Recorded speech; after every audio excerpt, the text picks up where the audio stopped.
Hello everyone, welcome to my channel 6 to 12 NCERT classes में आपका स्वागत है। आई होप आप लोग भी बहुत अच्छे होंगे। तो चलिए आज हम लोग 8th क्लास का हिस्ट्री स्टार्ट करते हैं। फर्स्ट चैप्टर जिसका नाम है प्रारंभिक कथन, कैसे, कब और कहाँ। 8th क्लास का फर्स्ट चैप्टर एवरीवन, ठीक है, हिस्ट्री का। अब तारीखें कितनी महत्वपूर्ण होती है। एक वक्त था जब इतिहासकार तारीखों के जादू में ही खोए रहते थे। कब किस राजा की ताजपोशी हुई, कब कौन सा युद्ध हुआ, इतनी तारीखों पर गर्मागर्म बहसें चलती थी। आम समझ के हिसाब से इतिहास को तारीखों का पर्याय माना जाता है। आपने भी लोगों को ये कहते हुए सुना हो कि इतिहास तो बहुत उबाऊ है भाई, बस तारीखें रटते चले जाओ। क्या इतिहास के बारे में यह धारणा सही है? इसमें कोई शक नहीं कि इतिहास अलग अलग समय पर आने वाले बदलाव के बारे में ही होता है। इसका संबंध इस बात से है अतीत में चीजें किस तरह की थी और उनमें क्या बदलाव आए। जैसे ही हम अतीत और वर्तमान की कुछ तुलना करते हैं, हम समय का जिक्र करने लगते हैं, हम पहले और बाद में की बात करने लगते हैं। रोजमर्रा की जिंदगी में हम अपने आसपास की चीजों पर हमेशा ऐतिहासिक सवाल नहीं उठाते। हम चीजों को स्वाभाविक मानकर चलते हैं, मानो जो कुछ हमें दिख रहा है वो हमेशा से ऐसा ही रहा हो। लेकिन हम सबके सामने कभी कभी अचंभे के क्षण आते हैं। कई बार हम उत्सुक हो जाते हैं और ऐसे सवाल पूछते हैं जो वाकई ऐतिहासिक होते हैं। किसी व्यक्ति को सड़क किनारे चाय घूंट भरते देखकर आप इस बात पर हैरान हो सकते हैं कि चाय या कॉफी पीने का चलन शुरू कब से हुआ होगा। रेलगाड़ी की खिड़की से बाहर झांकते हुए आपके जहन में ये सवाल उठ सकता है कि रेलवे का निर्माण कब हुआ। रेलगाड़ी के आने से पहले लोग दूर दूर की यात्रा किस तरह कर पाते थे। और सुबह सुबह अखबार पढ़ते हुए आप यह जानने के लिए उत्सुक हो सकते हैं कि जिस जमाने में अखबार नहीं छपते थे, उस समय लोगों को चीजों की जानकारी कैसे मिलती थी।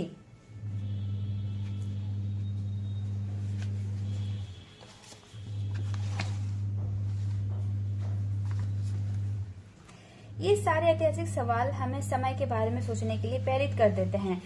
समय को हमेशा साल या महीने के पैमाने पर नहीं देखा जा सकता। कई बार ऐसी प्रक्रियाओं के लिए कोई तारीख तय करना वाकई गलत होता है, जो एक लंबे समय तक चलती रहती है। भारत में लोगों ने अचानक एक दिन सुबह सवेरे चाय पीना शुरू नहीं कर दिया था।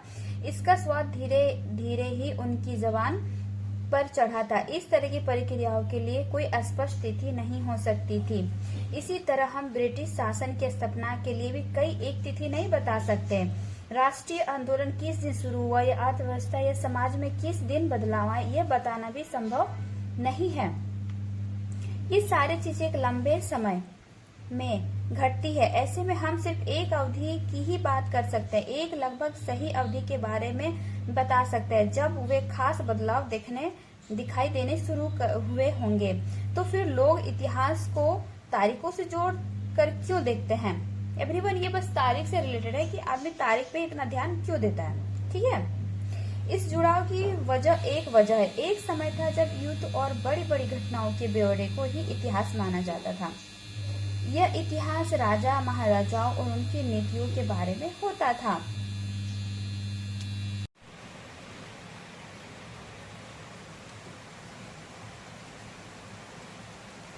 इतिहासकार ये लिखते थे कि कौन से साल राजा को ताज पहनाया गया, किस साल उसका विवाद हुआ, किस साल उसके घर में बच्चा पैदा हुआ, कौन से साल उसने कौन सी लड़ाई लड़ी, वह कब मरा, उसके बाद कब कौन सा शासक गद्दी पर बैठा। इस तरह घटनाओं के लिए निश्चित तिथि बताई जा सकती है और इस तरह के इतिहासों में तिथियों का महत्व बना रहता है।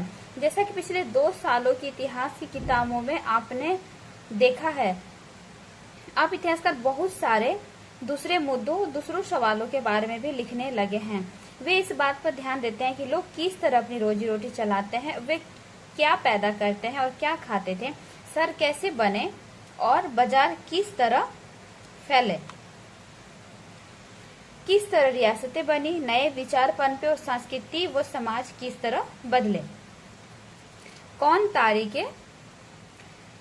सी तारीखें, कुछ तारीखों को महत्वपूर्ण मानने का पैमाना क्या होता है। हम जो तारीख चुनते हैं, जिन तारीखों के इर्द गिर्द हम अतीत की कहानी बुनते हैं, वे हमने आप में महत्वपूर्ण नहीं होती, वे इसीलिए महत्वपूर्ण हो जाती है क्योंकि हम कुछ खास घटनाओं को महत्वपूर्ण मानकर चलने लगते हैं। अगर अध्ययन का विषय बदल जाता है, अगर हम नए मुद्दों पर ध्यान देने लगते हैं तो महत्वपूर्ण तारीखें बदल जाती है। एक उदाहरण पर विचार कीजिए।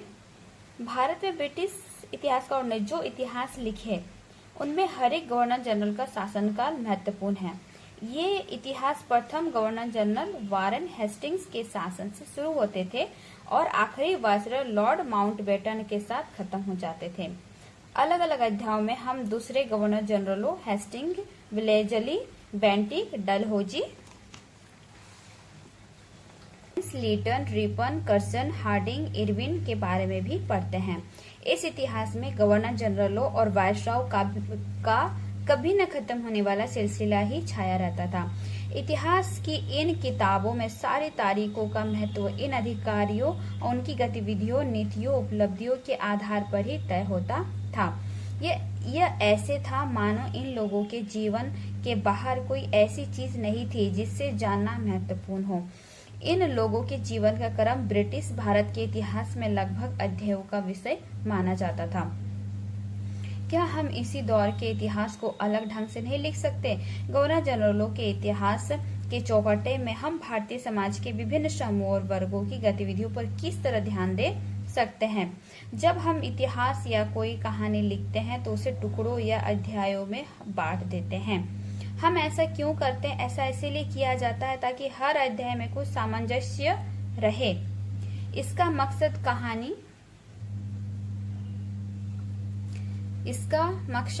कहानी की इस तरह सामने लाना होता है कि उसे आसानी से समझा जा सके और याद रखा जा सके। इस प्रक्रिया में हम सिर्फ उन घटनाओं पर जोर देते हैं जो उस कहानी को पेश करने में मददगार होती है। जो इतिहास गवर्नर जनरल के जीवन के इर्द गिर्द चलता है उसमें भारतीय की गतिविधियां कोई मायने नहीं रखती, इनके लिए वहां कोई जगह नहीं होती। तो फिर क्या किया जाए? जाहिर है हमें अपने इतिहास का एक अलग खाका बनाना पड़ेगा। इसका मतलब यह है कि अब तक जिन तिथियों को महत्व दिया जा रहा था वे महत्वपूर्ण नहीं रहेगी, हमारे लिए नई तिथियां महत्वपूर्ण हो जाएगी।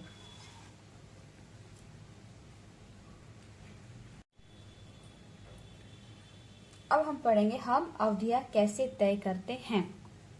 1817 में स्कॉटलैंड के अर्थशास्त्री और राजनीतिक दार्शनिक जेम्स मिल ने 3 विशाल खंडों में ए हिस्ट्री ऑफ ब्रिटिश इंडिया यानी ब्रिटिश भारत का इतिहास नामक एक किताब लिखी। इस किताब में उन्होंने भारत के इतिहास को हिंदू, मुस्लिम और ब्रिटिश इन 3 कालखंडों में बांटा था। कालखंडों के इस निर्धारण को ज्यादातर लोगों ने मान भी लिया। क्या आपको भारतीय इतिहास को समझने में इसी तारीख में से कोई समस्या दिखाई देती है? इतिहास को हम अलग अलग कालखंडों में बांटने की कोशिश क्यों करते हैं? इसकी भी एक वजह, हम एक दौर की खासियत, उसके केंद्रीय तत्वों को पकड़ने की कोशिश करते हैं। इसीलिए ऐसे शब्द महत्वपूर्ण हो जाते हैं जिनके सारे हम समय को बांटते हैं। ये शब्द अतीत के बारे में हमारे विचारों को दर्शाते हैं। वे हमें बताते हैं कि अवधि से दूसरी अवधि के बीच आए बदलावों का क्या महत्व होता है। मिल को लगता था कि सारे एशियाई समाज सभ्यता के मामले में यूरोप से पीछे हैं। इतिहास की उनकी समझदारी ये थी कि भारत के अंग्रेजों के आने से पहले यहाँ हिंदू और मुसलमान तानाशाह का ही राज चलता था, जहाँ यहाँ चारों ओर केवल धर्म, बैर, जातिगत बंधनों और अंधविश्वासों का ही बोलबाला था।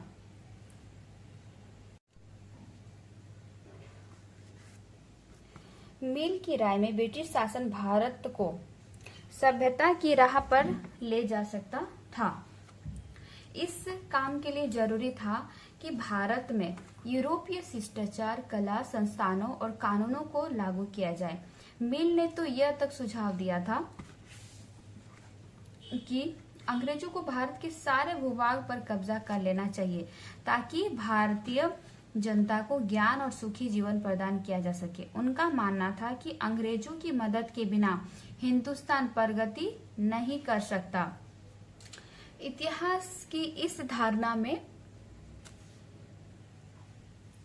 इतिहास की इस धारणा में अंग्रेजी शासन प्रगति और सभ्यता का प्रतीक था। अंग्रेजी शासन से पहले सारा अंधकार का दौर था।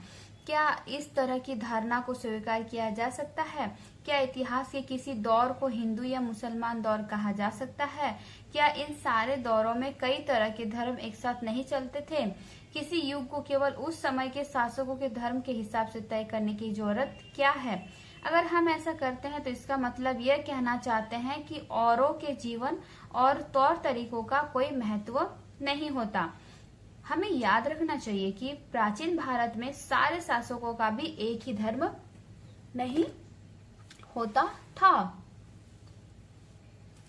अंग्रेजों द्वारा सुझाव गए वर्गीकरण से, मतलब अंग्रेजों द्वारा जो सुझाए गए थे वर्गीकरण, यानी भागों में बांट दिया गया था, अलग हटकर इतिहासकार भारतीय इतिहास को आमतौर पर प्राचीन, मध्यकालीन तथा आधुनिक काल में बांटकर देखते हैं। इस विभाजन की भी अपनी समस्या है। इतिहास को इन खंडों में बांटने की यह समझ भी पश्चिम से आई है। पश्चिम में आधुनिक काल को विज्ञान, तर्क, लोकतंत्र, मुक्ति और समानता जैसी आधुनिकता की ताकतों के विकास का युग माना जाता है। इनके लिए मध्यकालीन समाज में समाज थे जहाँ आधुनिक समाज की ये विशेषताएं नहीं थी।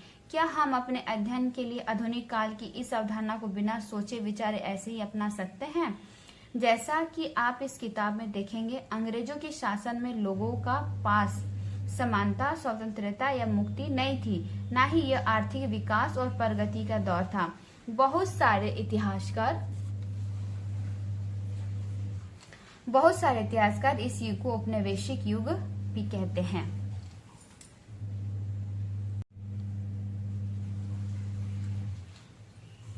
औपनिवेशिक क्या होता है? अब इसके बारे में हम लोग पढ़ेंगे कि औपनिवेशिक होता क्या है। इस किताब में आप पढ़ेंगे कि किस तरह अंग्रेजों ने हमारे देश को जीता और स्थानीय नवाबों और राजाओं को दबाकर अपना शासन स्थापित किया। आप देखेंगे कि किस तरह उन्होंने अर्थव्यवस्था व समाज पर नियंत्रण स्थापित किया और अपने सारे खर्चों को निपटने के लिए राजस्व वसूल किया। अपनी जरूरत की चीजों को सस्ती कीमत पर खरीदा और निर्यात के लिए महत्वपूर्ण फसलों की खेती कराई। और इन सारी कोशिशों के कारण क्या बदलाव आए, आप ये भी जानेंगे कि ब्रिटिश शासन के कारण यहाँ की मूल्य मान्यताओं और पसंद नापसंद, रीति रिवाज व तौर तरीकों में क्या बदलाव आए। जब एक देश पर दूसरे देश के दबदबे से इस तरह के राजनीतिक, आर्थिक, सामाजिक और सांस्कृतिक बदलाव आते हैं तो इस प्रक्रिया को उपनिवेशीकरण कहा जाता है। ठीक है एवरीवन, मतलब दबदबे यानी दबाव के कारण राजनीतिक, आर्थिक और सामाजिक और सांस्कृतिक बदलाव आते हैं, उसे उपनिवेशीकरण कहते हैं। लेकिन जल्दी ही आप यह समझ जाएंगे कि सारे वर्ग और समूह इन बदलावों को एक ढंग से अनुभव नहीं कर रहे थे। इसलिए इस किताब को हमारे अतीत यानी कई अतीतों पर केंद्रित नाम दिया गया है। हम किस तरह जानते हैं? भारतीय इतिहास के पिछले 250 साल का इतिहास लिखने के लिए इतिहासकार कौन से स्रोत का इस्तेमाल करते हैं? प्रशासन अभिलेख तैयार करता है। अंग्रेजी शासन द्वारा तैयार किए गए सरकारी रिकॉर्ड इतिहासकारों का एक महत्वपूर्ण साधन होते हैं।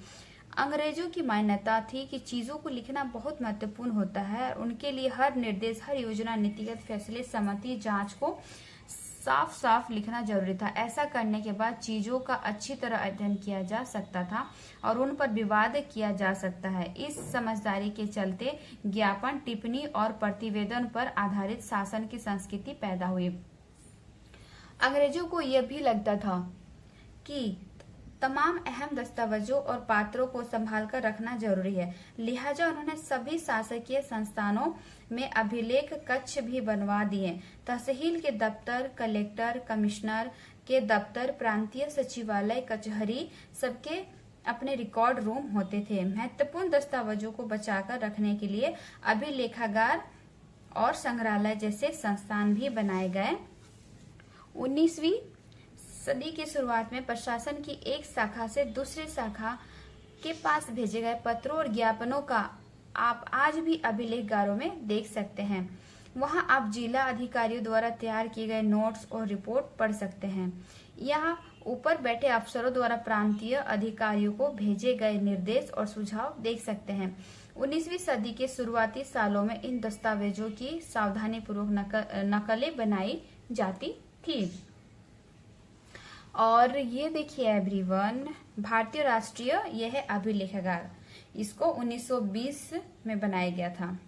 ठीक है, ये जब इसमें बताया गया है नई दिल्ली में निर्माण हुआ तो राष्ट्रीय संग्रहालय और राष्ट्रीय अभिलेखागार दोनों ही वायसराय के निवास के नजदीक बनाए गए थे। इससे पता चलता था कि अंग्रेजों की सोच में इन संस्थानों का कितना भारी महत्व था। घर के सामने, जैसे हम लोग घर के सामने सोचते हैं स्कूल हो, डॉक्टर हो, मतलब हॉस्पिटल वगैरह हो, वो सोचिए कि वो किस में ध्यान देते थे, संग्रहालय और अभिलेखागारों में। उन्हें खुश नवीशी के माहिर लिखते थे। खुशनवीसी या सुलेख निविश ऐसे लोग होते थे जो बहुत सुंदर ढंग से चीजें लिखते हैं। 19वीं सदी के मध्य तक छपाई तकनीकी भी फैलने लगी थी। इस तकनीकी के सहारे अब प्रत्येक सरकारी विभाग की कार्रवाई की दस्तावेज की कई प्रतियां बनाई जाने लगी। सर्वेक्षण का बढ़ता महत्व।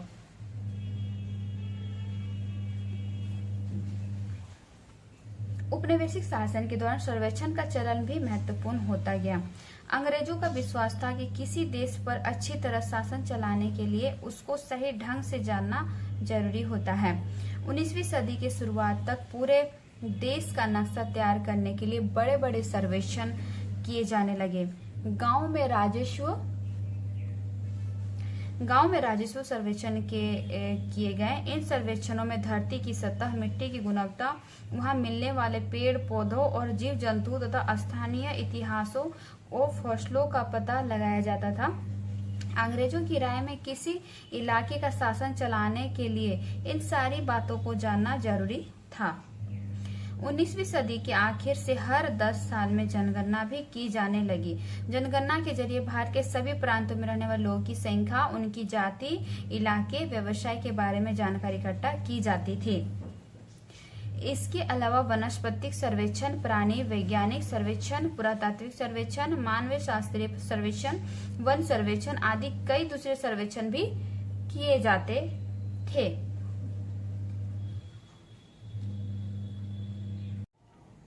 और एवरीवन, सर्वेक्षण मतलब आप लोगों को पता है, सर्वेक्षण मतलब वो व्यक्ति है जो किसी वस्तु की स्थिति यानी मूल्य की स्थिति के बारे में जो पता लगाने के उद्देश्य से, ठीक है, सरकारी तरीके से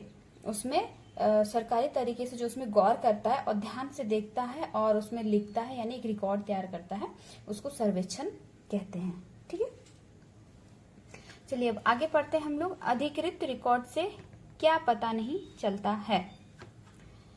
रिकॉर्ड्स के इस विशाल भंडार से हम बहुत कुछ पता लगा सकते हैं, फिर भी इस बात को नजरअंदाज नहीं किया जा सकता कि ये सारे सरकारी रिकॉर्ड हैं। अब देखिए यहाँ पे है 1857 का विद्रोह। ठीक है, तस्वीरों को भी बहुत ध्यान से देखना चाहिए, उसमें हम चित्रकार की सोच पता चलती है। 1857 के विद्रोह के बाद अंग्रेजों द्वारा तैयार की गई सचित्र पुस्तकों में यह तस्वीर कई जगह दिखाई देती है। इस तस्वीर के नीचे लिखा होता है, बागी सिपाही लूट खसोट में लगे हुए हैं। अंग्रेजों की नजर में विद्रोही जनता लालची, दुष्ट और बेरहम थी। इस विद्रोह के बारे में आप अध्याय 5 में पढ़ेंगे।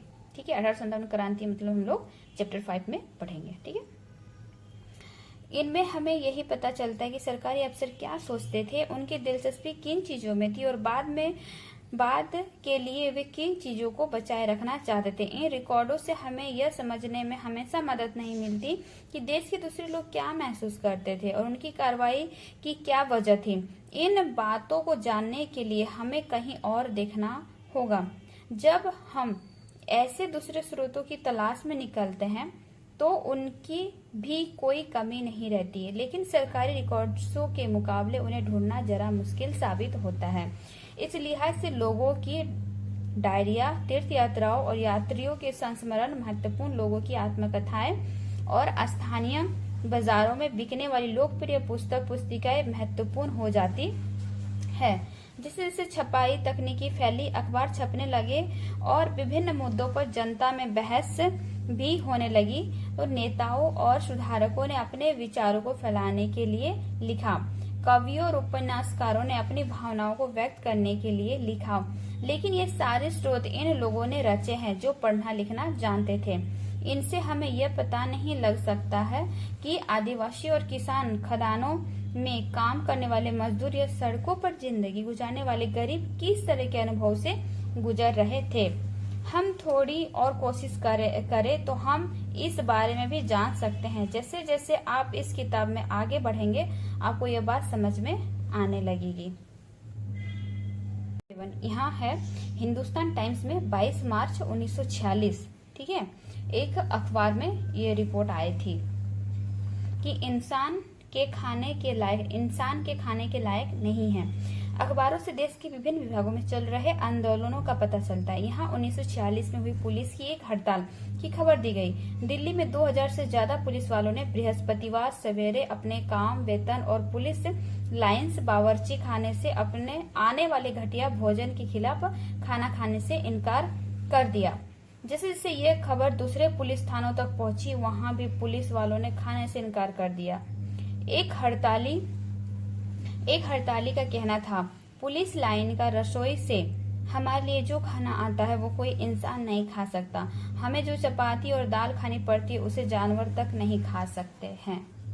सोचिए मतलब कैसे पहले की जिंदगी थी। और एवरीवन, आपका हिस्ट्री का 8th क्लास का फर्स्ट चैप्टर यहीं पे खत्म होती है, ठीक है। और नेक्स्ट चैप्टर बाद में आपकी आ जाएगी, ठीक है। तो लाइक एंड सब्सक्राइब करिएगा, मेरे चैनल को आगे बढ़ाइएगा।